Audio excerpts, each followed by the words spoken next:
faith in me, then I promise you it's over. I'm going to put an end to this nonsense once and for all. I will not rest until that girl is dead. I'm still going to kill her tonight, no matter what. Here is your court notice. Who's the letter from? Sagar just sent me a notice to get Krishna's custody. Ganga. Brought to you by Hyundai or Hyundai.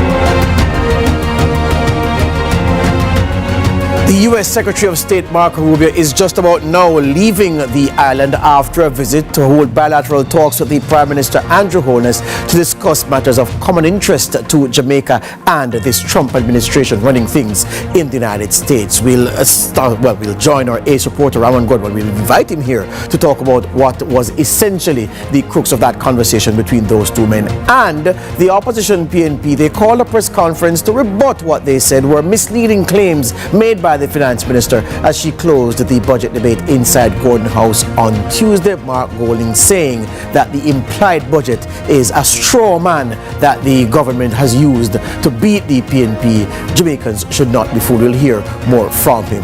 Plus, we'll hear from the president of the private sector organization of Jamaica, Metri Siaga, about the PSOJ's impression of the recent budget debate to which the country was privy. All that in half an hour or less right here on Lead Story today. Let's start the show.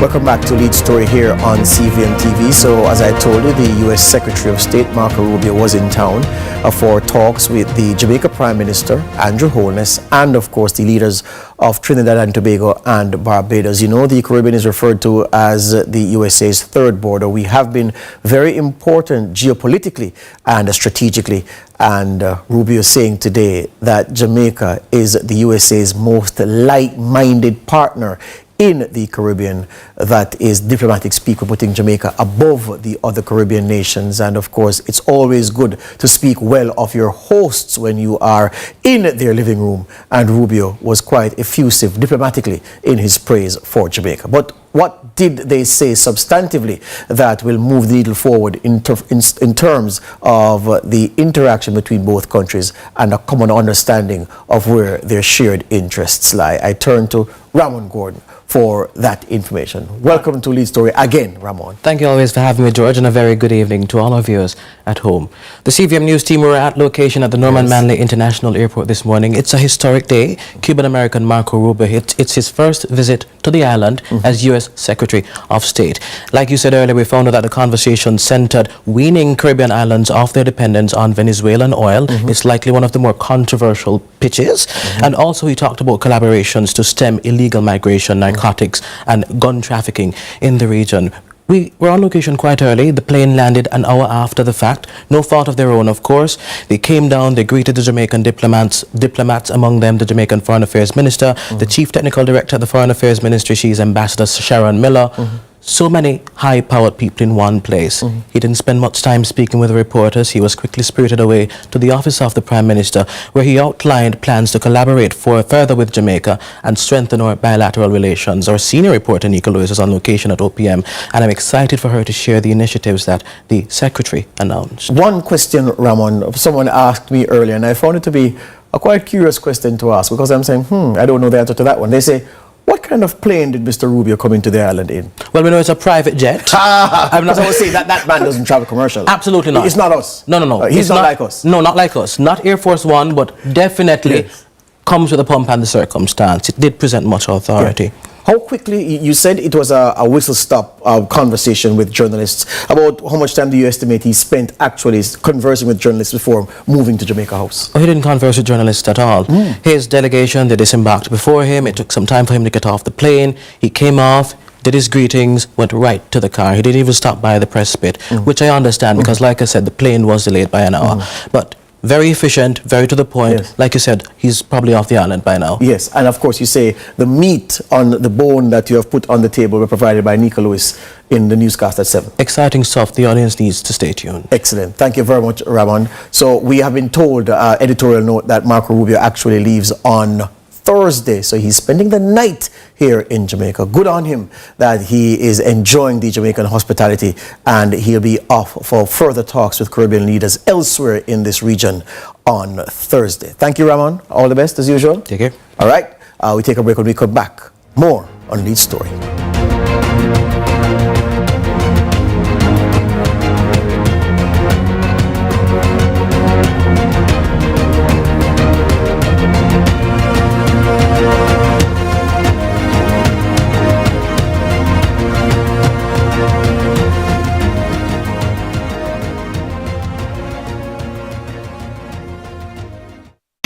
It's that time of year again to shop amazing deals at Maxi Kingston's annual spring sale. Shop now and save up to 80% off store-wide on clothing, shoes, home decor, and accessories. Shop with us from March 24th to the 29th at our Springs Plaza or Red Hills Road location. See you soon. Conditions apply.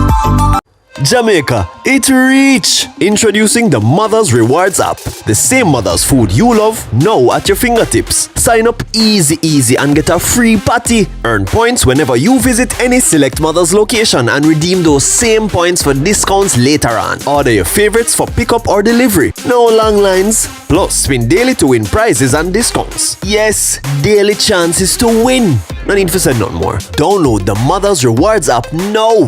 Mothers, loving every bite. CVM TV and live Jamaica Premier League action on a Monday night. A match made in heaven. We call it Monday Match Night. Catch all the hard-pounding JPL Monday night action from now until the end of the season on CVM TV's Monday Match Night. Matchday Mondays at 7:45 to 5 p.m. with rebroadcast Tuesdays at 10 a.m. Nothing else can quite match up.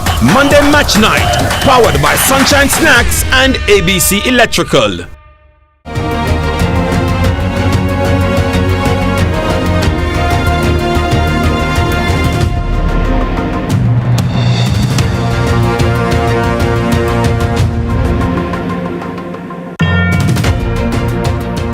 Back with us here on Lead Story. So the opposition leader Mark Golding, in the company of his opposition spokesman on finance Julian Robinson and his spokesman on education Senator Damion Crawford, held court this morning speaking to journalists about matters coming out of the budget debate. Golding, displeased with what he said was the mischaracterization and the misleading information presented by the Finance Minister Adrian Williams when she closed the budget debate on Tuesday. He took particular issue with this concept of an implied budget which Mrs. Williams presented and which she gave costing to. She says in the absence of a PNP costing its own plans, then she took the liberty to put dollar figures to the PNP's plans to show the Jamaican people the difference in approach between the respective parties. And while the wholeness budget which has been approved will lead to a small surplus, the PNP's budget as outlined by Mark Golding, to which she had to put the costing to, would leave us in about $200 billion where the deficit is concerned. Golding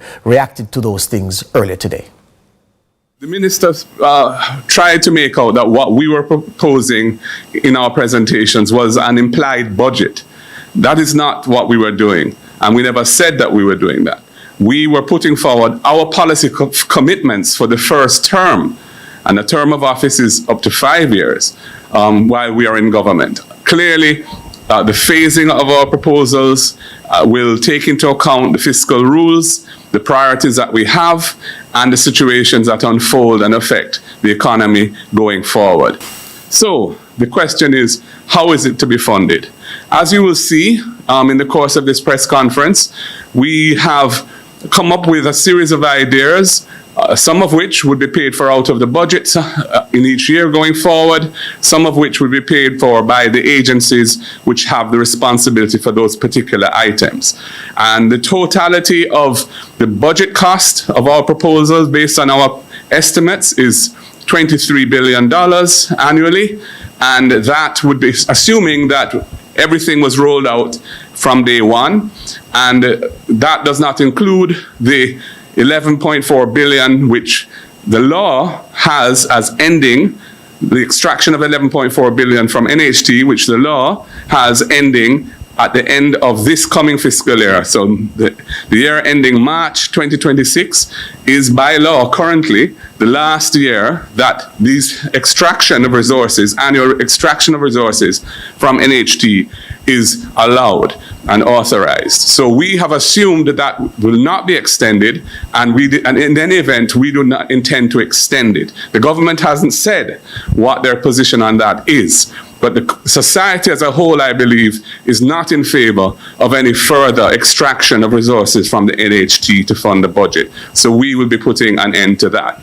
So how will we pay for the $23 billion of expenditure that our programs aggregate to, and stopping the annual extraction of 11.4 billion from the NHT?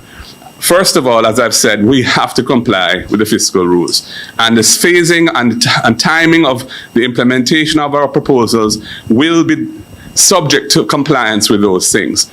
But it's very important to understand, first of all, that in this year's budget, which is roughly $1.27 trillion, there is $360 billion of what is described as discretionary expenditure. That is expenditure that is decided on by the political directorate based on their priorities, and is separate from interest payments, which are always have to be provided for in the budget by the Constitution, and also salaries of public sector workers.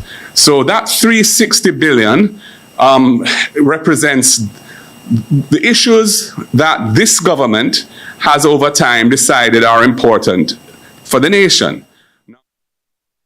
All right, so we've heard it there. He says the things that the opposition announced in the budget debate, the plans that they say they will implement when they next form the government. And he says, look, they're not talking about a fiscal year, they're talking about a term in office. He says, look, roughly that's going to cost about $23 billion. And he says that where the discretionary spending allocation in the government's budget is concerned, the PNP would go through line by line and say, okay, maybe we can take something from here, we can discontinue this, we can repurpose this. And in that way, they'd find the funds necessary, along with the agencies under whose banners some of those plans will be implemented. He says resources are there to help supplement the plans and to cover all attendant costs. That's what the opposition leader, Mark Golding, said. I'm turning now to the president of the powerful private sector organization of Jamaica for some perspective, Metri Siaga. Metri, good evening. Welcome to Lead Story here on CVM TV. Hi, George. Thanks for having me. Excellent, man. All right. It is proper that I ask you, having seen the entire budget process, heard from 4 speakers, you heard 5 speeches from 4 speakers. In totality, what did you hear? I think that I heard a very maturing, a great deal of maturing from our political directorate. I think that both have stated quite clearly that they are not willing to indulge in the past and just fly the gate and let everything run because it's an election year. I think the fiscal responsibility shown by the government is prudent, it is welcomed, and we hope that this becomes the norm in Jamaica. I think that it is a big deal that there are no new taxes. That this, is becoming the norm in Jamaica now. Certainly has been for the last 6 or so years, and that's what we want. We want the government to use their resources more efficiently and more effectively. I think that the budget had snippets of help for various different subsectors, which we are in support of. One of the things that opposition put forward, which I personally am in support of, is tying the minimum wage to inflation. So I think there were good ideas from both parties. I think in general, Jamaica's won. I think that having our budget presentations made the way they were is good for our country, and I'm happy with what has been presented. Yeah. All right. I think the break is upon me. I wanted to ask you something about the MSME Alliance, but I can do that after the break. So hold where you are, Metri. This is Lead Story speaking with the president of the PSOJ about the budget debate, which ended on Tuesday with the closing presentation by the finance minister. More after this.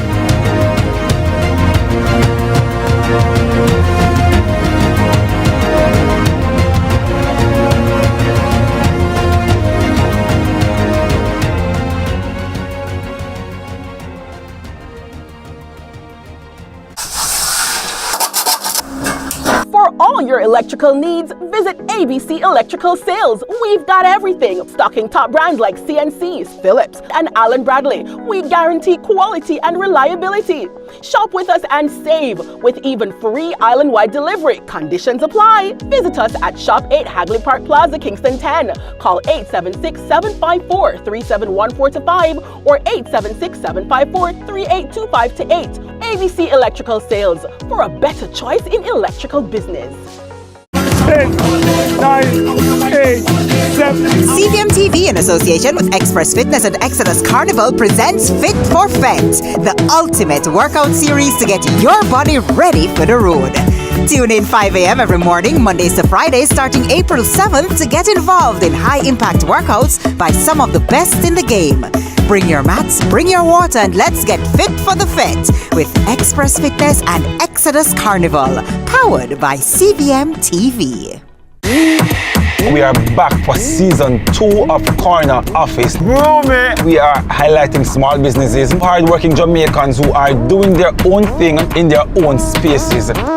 People who are in their role, bossing up their role. Let's go! Let's get it! It's not if you own the company or not, it's how you own the role. Ice cream is coming. Guess what? It is your Corner Office. Season 2, bigger and better. And guess what? You don't think it's not yet? Check it out. We're there in the place. Undercover. Easy yourself.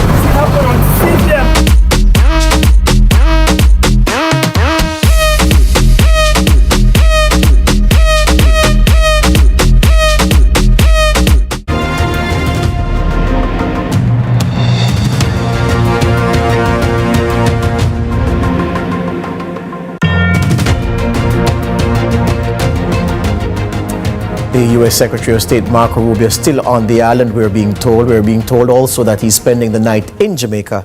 And one of my technical team just asked, he was wondering which hotel Senator Rubio is staying at. The answer to that is that he has good choices because Kingston has some very, very good properties, reputable properties at which will the Secretary of State will be comfortable spending a night at. I have the president of the PSOJ with me, Metri Siaga, reflecting on the highlights of the recent budget debate. Metri, much was made about the MSME Alliance and their access to financing, their access to capital, and specifically the Development Bank of Jamaica, DBJ, and the rules it has in place that businesses and business owners must navigate to get access to the lifeblood of capital. The MSME Alliance was saying, listen, it's too onerous. We have to spend too much money up front to get access to the loans. It's almost a disincentive to even think about doing business. The government said one thing at the top of the debate. It didn't find favor with the MSME Alliance.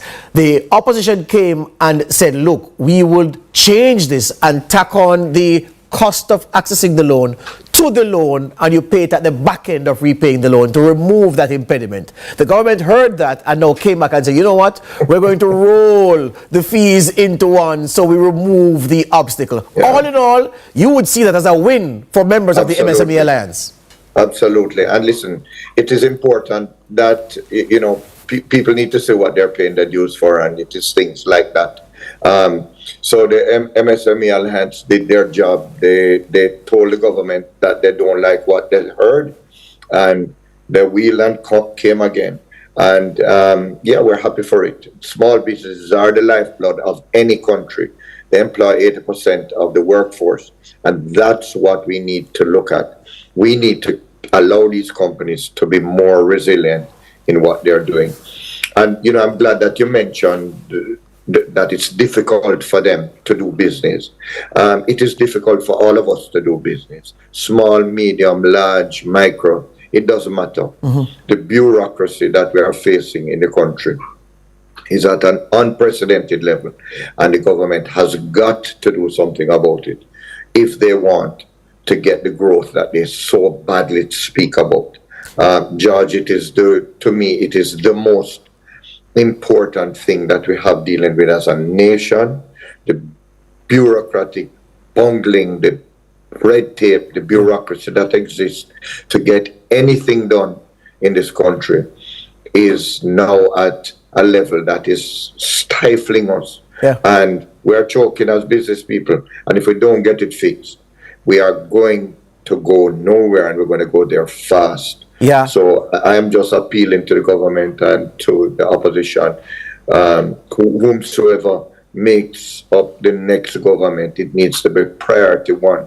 I don't know if you noticed, but when people are interviewed now, what is the biggest problem you have? You don't hear about crime anymore. No. Crime is down 35%. Yes. Right? So a lot of the things that we had as issues are being checked off the list, you know, and that's good, and I applaud the government for it. But we cannot go far until we fix that problem. So do I hear you saying, Metri, and I'm very happy you went the area of red tape, bureaucracy, because here's the thing.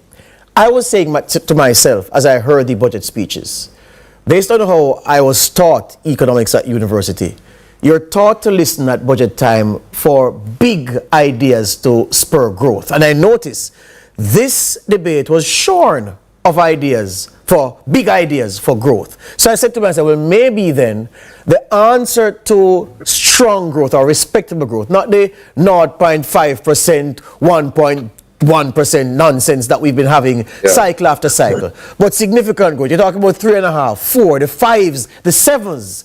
The key to that, is the key to that not necessarily big ideas in a fiscal year, but the reduction of bureaucracy? Can it be as simple as that? It absolutely is. Sometimes we're looking for the answer in this grandiose plan, and the grandiose plan has been developed. Things like the Special Economic Zone Authority has spent years developing a very concretized plan to get investors to Jamaica. It is a world-class regime that we have developed here in Jamaica. But we can't get the people in because of the bureaucracy, the red tape. Investments are being held up every day, investments by private sector. And more importantly, you may be surprised to know, investments by public sector. Yes. When one agency is trying to get something from another agency and can't get it, and they belong to the same government. Yes. What do you expect?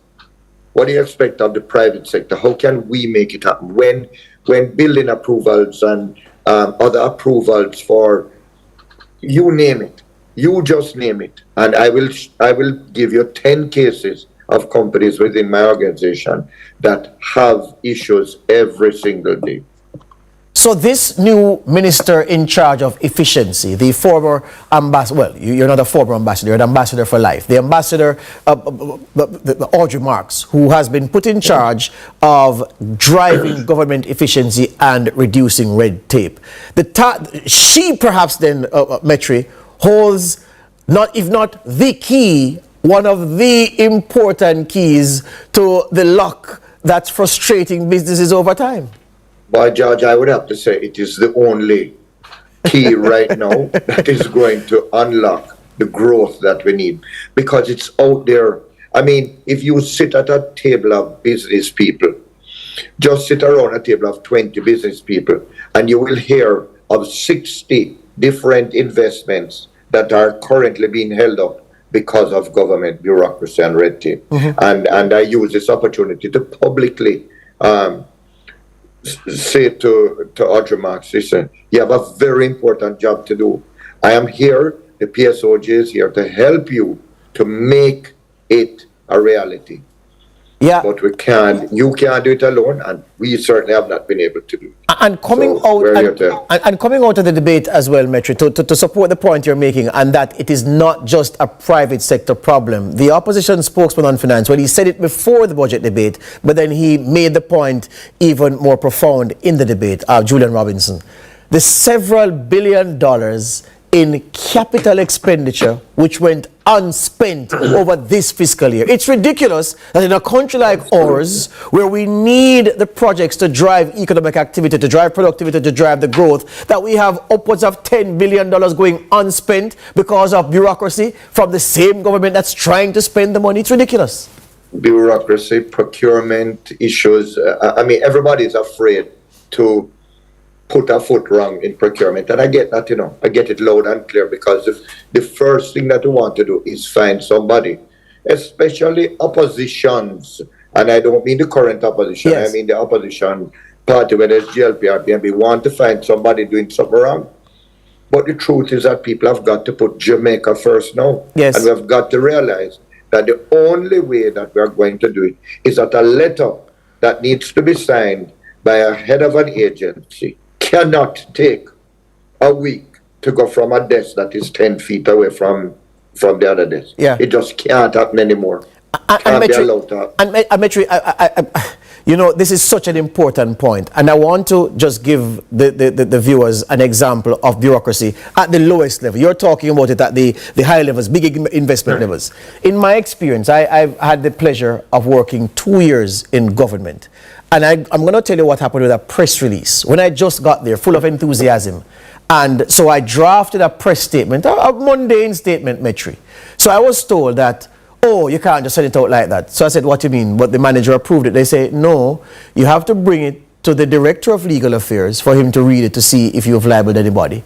Then you need to go to the Ecosystems branch. Then from the Ecosystems, they send it to the CEO's office. Then the CEO will send it back to the manager and she'll pass it on to you. So I said, seriously, for one press release of 5 paragraphs, of 5 sentences? Yes. So I had to physically walk with it, camp out at the legal office, the legal director's office for him to look at it, then run with it to get it out on the same day. I had to turn a courier, Metri, for just a simpler thing as a press release.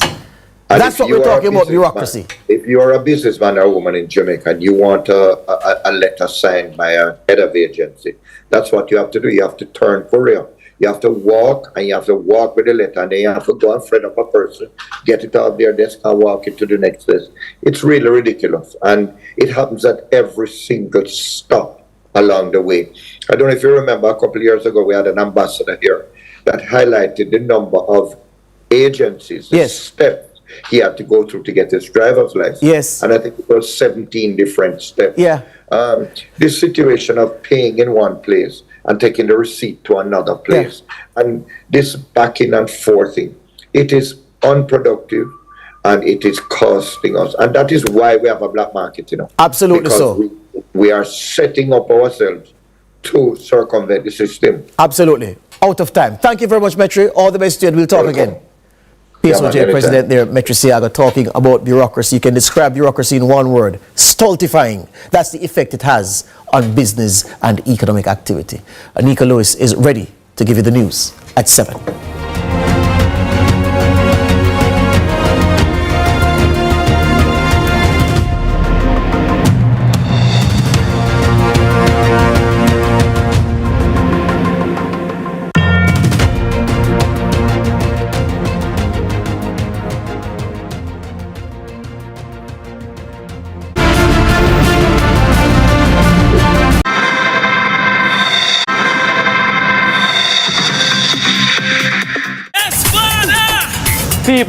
People, we now waste no time. I am super excited to be on for another season to show you the Holy Road. Listen, new adventures.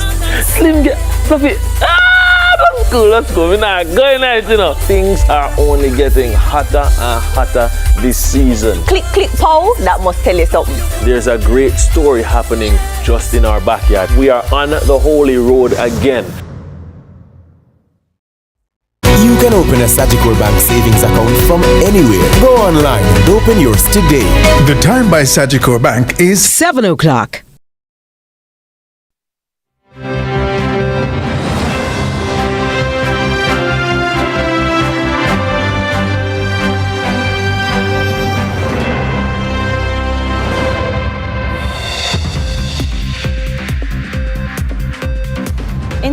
News at 7 tonight. Chief Justice lifts injunction in Portmore Parish suit after government makes concession. Budget still under fire from the opposition. Experts weighing on 25% tariff on countries buying Venezuelan oil. In traditional flavors, cheers to enjoying your favorite fruits all year long. And in sports, KC flagged for breach of ISA's quota rule.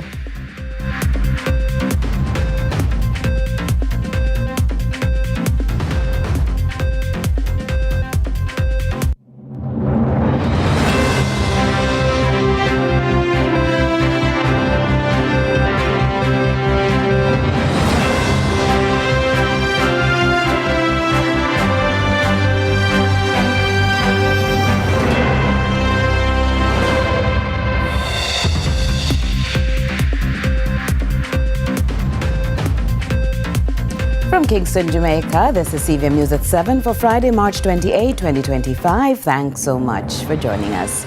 I am Curlin Brown. Now, as more buzz surrounds the 25% oil tariff imposed by the Trump administration on Venezuelan oil, the question lingers, what are the implications for Jamaica and the region in general?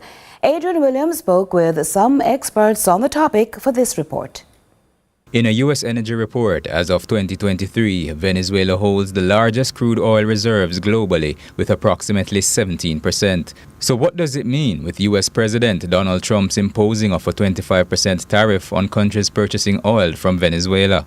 Development economist Sandre Roden explains that although Jamaica does not import oil from Venezuela, there are still potential negative effects that can impact the country, including a potential rise in global oil prices. We still have Caribbean countries importing oil from Venezuela, and that might be the indirect impact, because we have to consider those trade ties as well, and what happens across the region can affect us, because what would happen, it's not just Caribbean, think about Latin America as well, because of the positioning of Latin America and the Caribbean. Social activist and member of US-based organization Black Alliance for Peace says the move is designed to increase dependency on the US. But how can this tariff be implemented by a president in a totally different jurisdiction? Whereas Trump isn't concerned about looking good. He just wants domination and control, right, and centralization. The US is able to bring these tariffs and enforce them because they have the military power to basically make countries do what they say. The way that they're able to impose these things in Venezuela is that they just actually today signed a new agreement with Guyana around training and exercises and military cooperation in order for the U.S. to be able to patrol in Guyanese waters, right, and to be able to actually fight against Venezuela. He further highlighted the Monroe Doctrine, a policy implemented in 1823 giving the United States the power to intervene in any act seen as hostile by European nations, essentially exerting control over the region.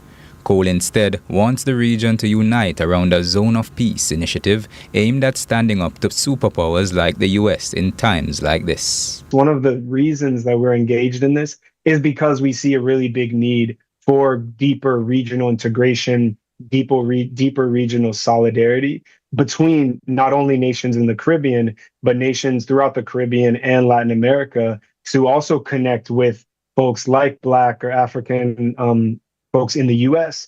who also, want to see each other's communities thrive and have self-determination.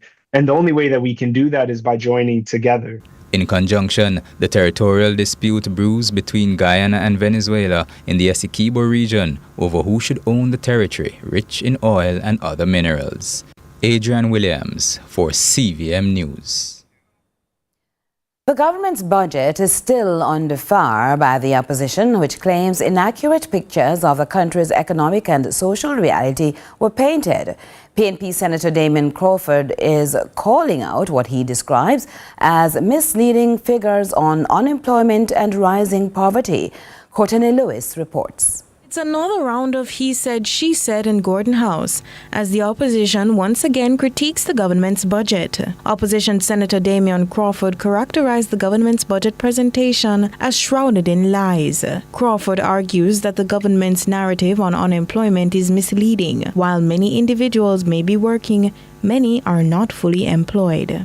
Not seeking work is 687,700 people. Listen again.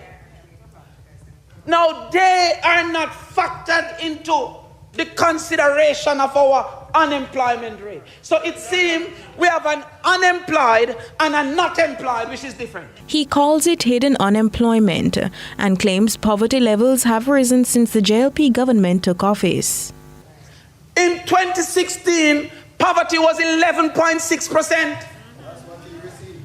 And now it is 12.1%.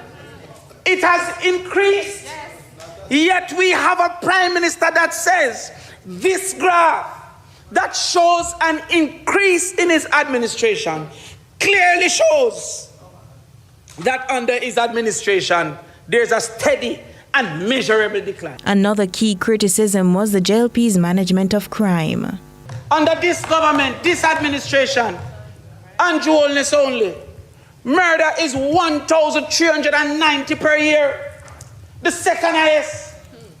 And he wants to disguise that by saying we had a good month, or a good day, or a good quarter.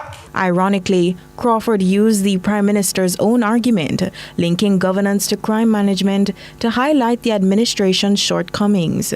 Well, let's look into it. The Prime Minister said in the budget that the control of crime is essential for development. This is the budget.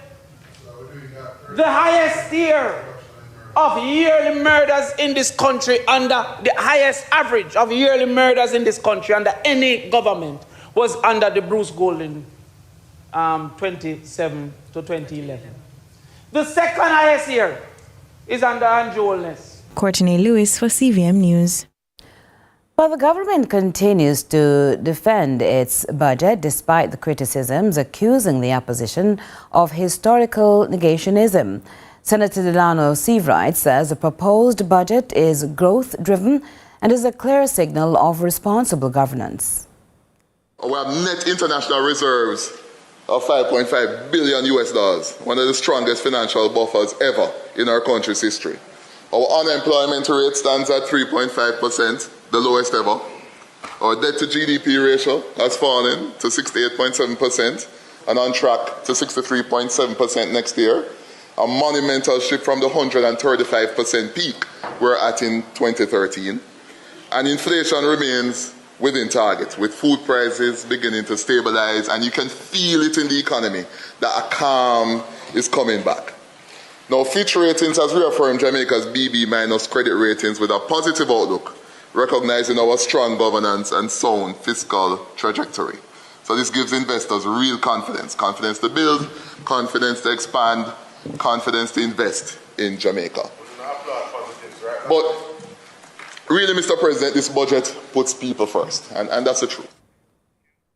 Now, the government has responded to the Supreme Court's recent injunction temporarily halting Portmore as the country's 15th parish. The response comes after Chief Justice Brian Sykes issued an interim injunction on March 20, preventing the local government minister from naming a date for the law to take effect until further notice. Further court orders, that is, are made.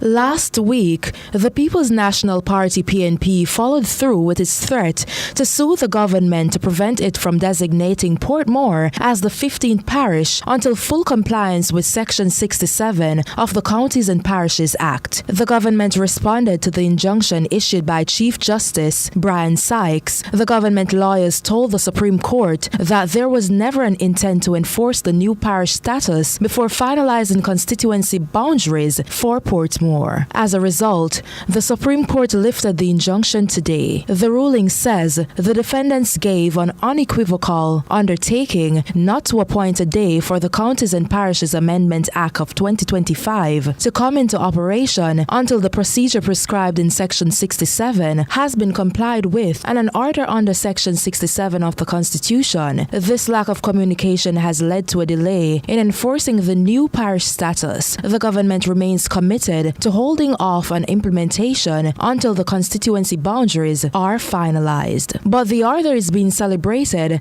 as a win by the opposition, particularly Member of Parliament for St. Catherine Southern, Fitz Jackson, who has long argued that the government's move is political gerrymandering.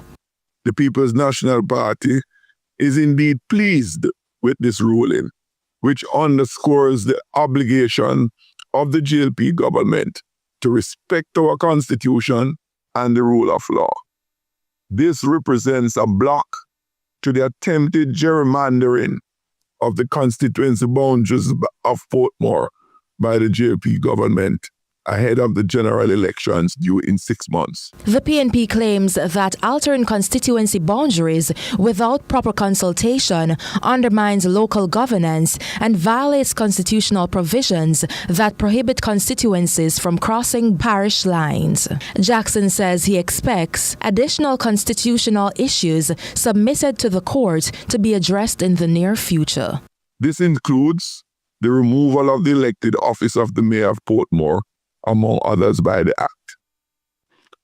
It is also very important that persons, including members of Parliament, who make comments about the role of the court regarding legislations by the Parliament, familiarize themselves with the Constitution, particularly Sections 2 and 48. Shante McNeil, CVM News. But the government says it welcomes the Supreme Court's decision to lift the injunction blocking the enforcement of the Counties and Parishes Amendment Act 2025, also known as the Portmore Parish Law.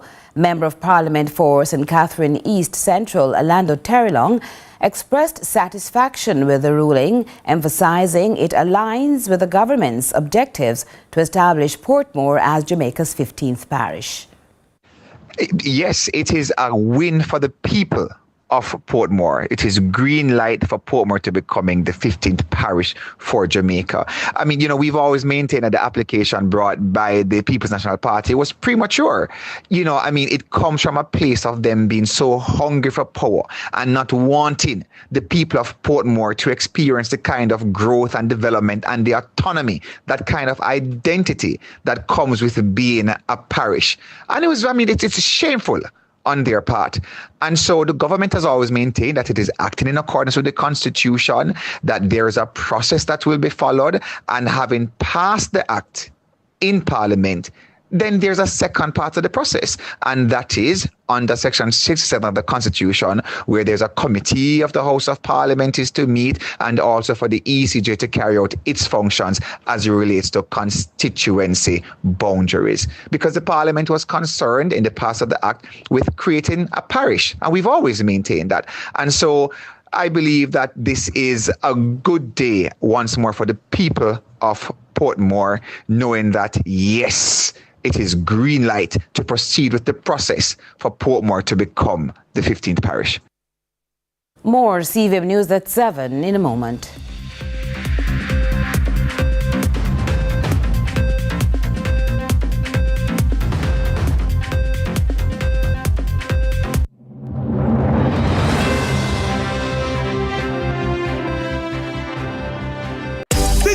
Live life your way, no free rewards. Digital postpaid. With digital postpaid, it's all about you. Sign up or pay your bills to stay active for a chance to win a luxurious all-expense paid trip for two to Royalton, Antigua. With round-trip flights on us, every week you could win exciting prizes, event tickets, gym memberships, spa packages, excursion adventures, restaurant vouchers, and more. When you opt in on the My Digicel app, life your way starts now with Digicel. Better connected.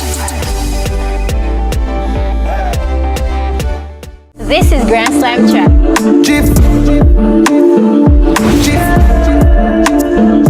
Jeep.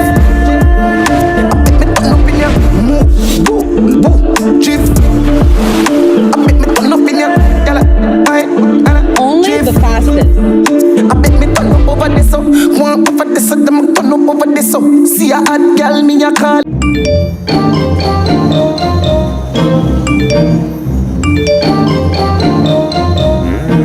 You ever get bun yet?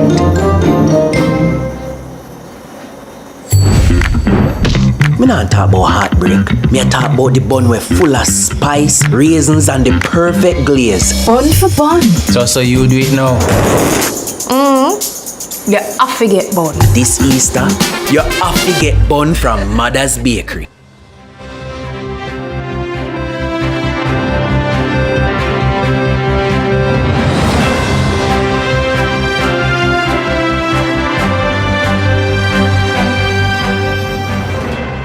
Thanks for staying with us. The police in St. James are turning to technology to strengthen community ties and fight crime in the parish.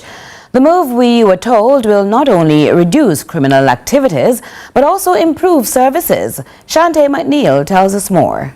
Strengthening community ties is key to tackling crime in St. James, according to Commanding Officer Aaron Samuels, who recently announced a new partnership between the police and the Montego Bay Chamber of Commerce. The goal, leveraging AI technology to boost public engagement and create easier ways for citizens to report criminal activity. It's AI using the WhatsApp platform that you can send the information to that WhatsApp number, and that AI will communicate with you and filter the information to the relevant persons. Your number will not come up in terms of what is distributed. Your information will be secure. We're doing our pilot test now. Samuel says a key feature of the pilot project will allow citizens to review their interactions with police, helping to build trust and improve policing. We are looking to change the face of policing in St. James to ensure that we offer the best customer service. And as you can remember, we are in the middle of doing our training with the Sanders University, which will help to increase our customer service across the entire Area 1. So we are big on customer service. Whether it is that you are a law-abiding citizen, we are going to ensure that you get the right customer service. But if you're a criminal, you're going to get the kind of customer service that you deserve. Meanwhile, St. James Crime Officer DSP Linroy Edwards says crime clearance rates are already on the rise, 54% for murders and 40% for shootings. And he expects these numbers to improve as the initiative expands. Yes, with the cooperation of the law-abiding citizens of this parish, we expect that we will be clearing a lot more crimes. Information that we get from the public is kept in the strictest of confidence, and we cannot do this alone. So we appeal to the law-abiding citizens of this parish to continue to cooperate with us so we can do our part to make St. James a safer parish. Shante McNeil, CVM News. And still in St. James, the police are reporting significant improvements in their response time. Senior Superintendent Aaron Samuels cites his team's swift action during a recent supermarket robbery attempt on Church Street, during which 2 officers were injured. He notes the division is also placing increased focus on traffic management across the second city. And if you recognize the incidents that have occurred, our response time is way below 5 minutes. In fact, for the incident in the township, within seconds, we had that team responding. Unfortunately, officers got injured. So I believe that we are far advanced in terms of how we are operating in terms of the traffic, movement of traffic. And I can tell you that we will continue to ensure that leading up to our big events like Sunfest and others, we will ensure that the traffic continues to move very smoothly. In the parish of Manchester now, the security force is putting its full support behind a neighborhood watch which has been established by concerned citizens as part of efforts to combat criminality. The details from Trisha Gay Kelly. For years, the Jamaica Constabulary Force has been promoting community involvement in the country's crime fight. One Manchester community has taken the force's advice. The residents of the Fairbanks community have launched a neighborhood watch initiative to enhance security in their community. Their Member of Parliament, Michael Phillips, says it's a timely program. The Manchester where you could sleep with your windows and your doors open without any fear. You knew your neighbor. You never have to worry if you left your hose outside if you go and wake up in the morning and it is there. I want to congratulate the Fairbanks community for seeing the importance of your community and community life in starting this community watch group. And we have to find a way in how it is that we maintain them now than just starting them and then after a short while they no longer have the strength that they started with. That message is endorsed by Mandeville's Mayor Donovan Mitchell, who is also encouraging residents' participation. A crime-free community is not a dream that one person or one institution can achieve alone. It requires all of us to stand together and shoulder to shoulder bear the responsibilities. It is often said security is everyone's responsibility. And today we recommit ourselves to shared responsibility. The force is lauding the community's work, though Commanding Officer Deputy Superintendent Kerry Duncan says the area is not notorious for trouble. This particular community, I'll say, is not known for any violent crimes. However, property crimes raise its head here sometimes. So it is indeed commendable that as a community, you have decided to partner with us to treat with the emergence of any threat that could undermine the safety and security of this community. And as the policies of the program become better known, residents of Fairbanks are hoping its successes will inspire other communities to consider adopting it themselves. Trisha Kelly, CVM News. Still more to come after this.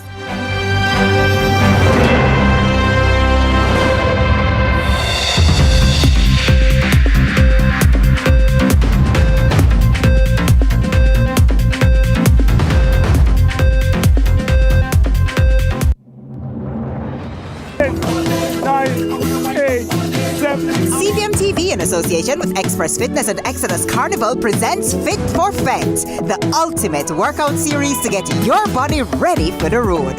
Tune in 5 a.m. every morning, Mondays to Fridays, starting April 7th to get involved in high-impact workouts by some of the best in the game. Bring your mats, bring your water, and let's get fit for the fit with Express Fitness and Exodus Carnival, powered by CVM TV.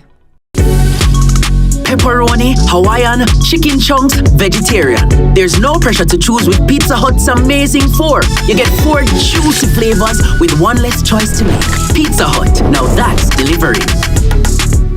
If them a hide and a bribe, you know we not sleep. Extortion them want, you know that not keep. Fight against corruption, turn up the heat. Load up the kickback and fraud when you see. Anti-corruption, join in the fight. Let's come together and make this right. When you see wrong, you feel open your mouth. Now there's a new avenue for speak out. We need a reduction. Make we fight against corruption. The Integrity Commission is working towards Jamaica, where there's integrity, accountability, and transparency in public service, where acts of corruption by persons in public office will be investigated and dealt with transparency and accountability. Stand with us in the fight against corruption. Call the Integrity Commission Anti-Corruption Hotline 876-926-0001. Make we fight against corruption.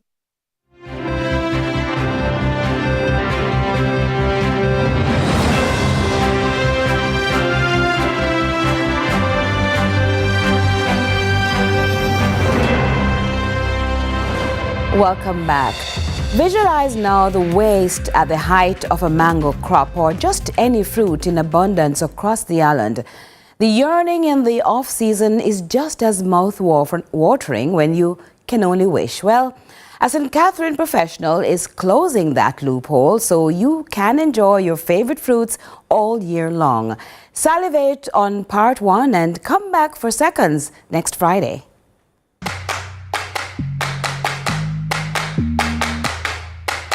There's a young entrepreneur on the rise. Look out for Jervian J. Johnson Triple J and her Tropics 365 health food brand. So as you know, in Jamaica, we are in the tropics. We have a lot of tropical fruits that, a lot of persons, both local and international people enjoy. It's one of the best in the world. And I'm not just saying that because I'm Jamaican. Now, even though we have branches and vines loaded with well sought after tasty fruits, sadly, a lot goes to waste. There's research that has shown that 30% of food, and that's like agricultural products in Jamaica, actually go to waste. And there's a dollar value to it. I don't want to quote it right now, but I think it's in the range of 7 billion. Right, so we're losing that every year. Her excellent picks, which dropped during the COVID-19 pandemic, have been reaping success. Caught and awarded by the ever-roaming IICA as a youth in agriculture, as well as a JMEA gem. Coincidentally, Triple J is preparing for the Jamaica Manufacturers and Exporters 2025 April showpiece. The business Tropics 365 is focused on preserving those agricultural products while they're in season and making it available later on. So, for example, mango, pineapple, pineapple, by the way, is one of the products that produce that goes to waste a lot, right? So it's a way of preserving the fruits, preserving the flavors, and making them available for locals and international. So it's a way of sharing our culture in the form of food. And what an ideal combination she takes to the table while giving shelf life to Jamaica's traditional flavors. So I'm a chemical and process engineer. Or the whole function or focus, right? The whole focus of chemical engineers, or engineers in general, is usually problem solving. And, businesses are about solving problems as well. The focus is making money, of course, through solving a problem, but they're similar. There's an overlap there. So it actually comes second nature in terms of, product development, process development. So, I've always, as a chemical and process engineer, wanted to use my skills to, make my community and by extension my country a better place. She sliced into the jackpot based on a personal experience away from Jamaica. I lived in South Korea for 3 years while doing a master's degree, and while there were not many Jamaican fruits or food, as a matter of fact. So I really missed that, and I came across mango one time, which was really not that great. But then I saw dried mango, and it really intrigued me and gave me an idea from that time, because I know we have the best fruits. So, having them, plus the problem of the wastage that we have on an annual basis and the whole issue of climate change. So doing this business is a way of solving a number of problems all at once. See how she invests time with resources from scratch next time.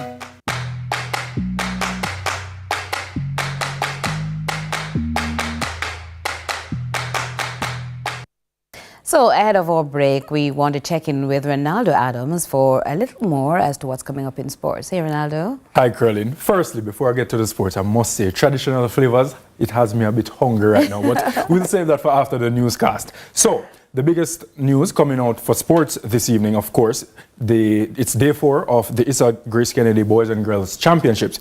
Kingston College continues to lead on the boys' side with 115.5 points, while Heidel are leading the girls' section with 103.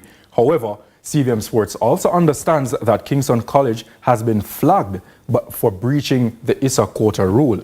Yes, we'll delve further into that later on, of course. It's Friday, we'll have the winner's edge with Rohan Daly, and we'll also be previewing the Jamaica Premier League this Sunday with CVM's feature match. So lots in store for sports. Including soup later on. So more salivation for you. For sure, for sure. All right, see you around later then. Thank you. Stay with us, more to follow here on CVM News at 7.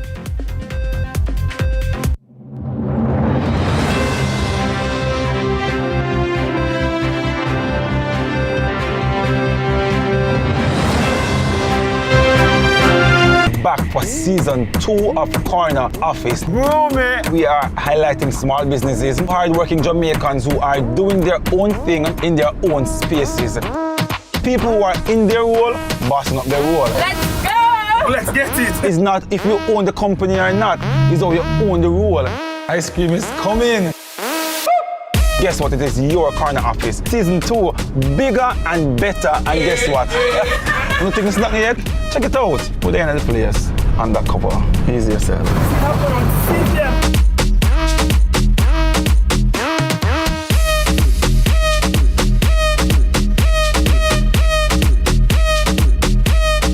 Do whatever the crunch you want with KFC's popcorn chicken.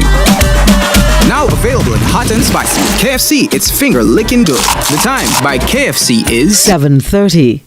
Keeping up with the kids' growth spurts might mean it's time for a bigger fridge. Don't worry, at Courts we got you with up to 30% off appliances. Need to upgrade your home? Get up to 40% off furniture, electronics, mattresses, and so much more. Plus, shop today and pay later on 6 to 48 months credit with Courts Ready Finance. Whatever you need, we've got you. Only at Courts, bringing value home. Offer ends April 24, 2025.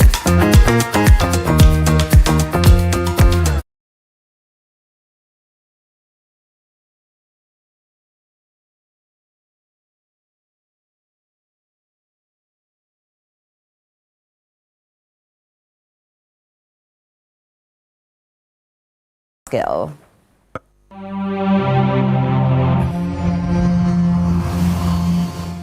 Lots to share with you in the business report today. What you see on your screen may at first appear to be 6 stories of premium urban living, but in truth, the tales behind what it took for it to get here at 44 Upper Waterloo Road may never fully be told. As one of the newest residential developments in St Andrew, the 47-unit Nitram of Waterloo was officially opened with the cutting of a ribbon and a reflection on the journey by its builders.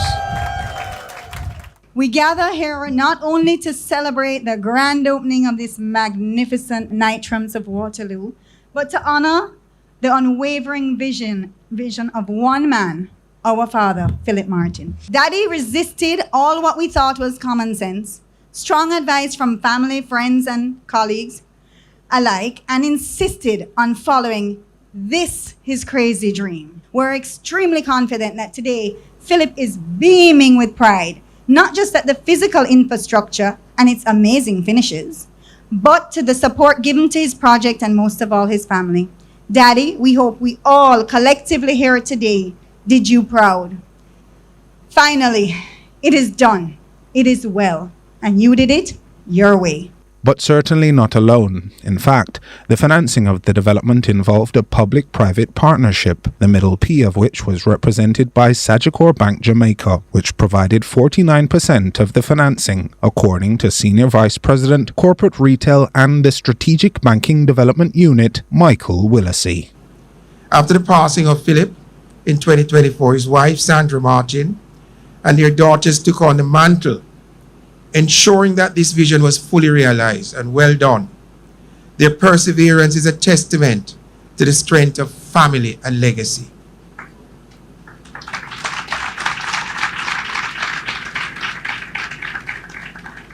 Sagicor is honored to have played a role in bringing this project to life, and we remain committed to our mission to support initiatives that drive Jamaica's progress.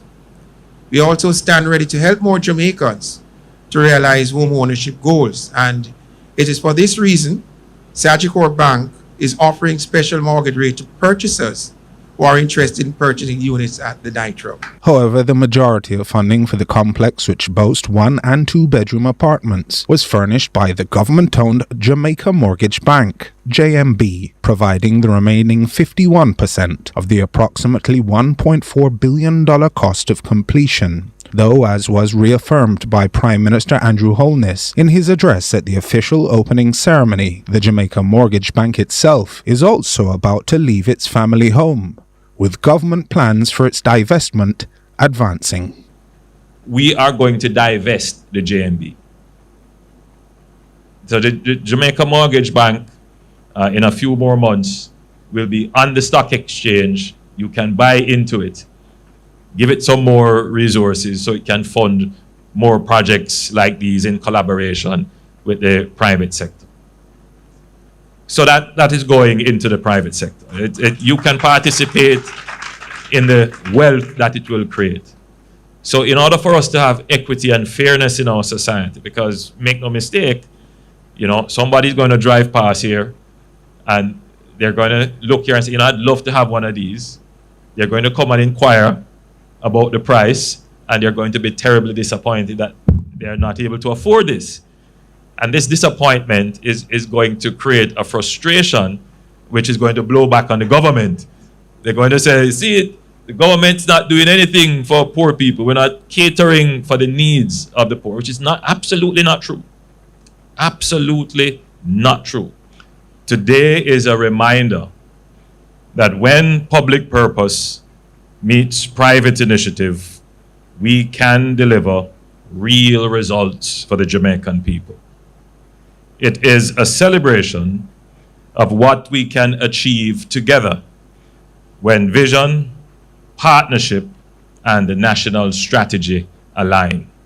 For those interested in hearing more on the Prime Minister's views on what he describes as the immutable realities facing the broader housing sector, his speech in full is an informative watch. While for Courteney Winter, General Manager of the Jamaica Mortgage Bank, a reminder of his organization's history of making home ownership a reality for more Jamaicans is also worth remembering. Over the past 53 years, and in its own quiet way, the JMB has significantly contributed to the nation's housing stock and the growth of the Jamaican economy.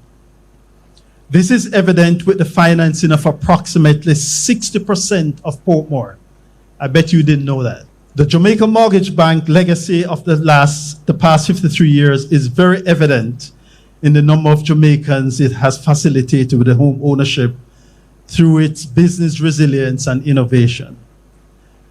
So, as the bank pivots for the next 50 years to a privately listed company, it is our commitment to continue building on the legacy of a great Jamaican financial institution, providing safe and affordable shelter for Jamaicans, while contributing to wealth creation of the ordinary man. And that was your business report. I'm Joel Crossgill. And now for what's been happening online, we turn to social media to find out. So, let's take a look at what's trending online today. Kingston College is in hot water after ISA ruled that they exceeded the quota limit for transferred athletes in Class 1 at Champs 2025. Now, the rule states that only 2 transferred athletes are allowed, but KC used 3. Now, ISA will take action against KC according to their rules and guidelines. Here are some of your reactions. At Rovi Music writes, and you know the best part? We still are win champs. At Craigie B. Good shares, whoa, ISA taking action against ISA?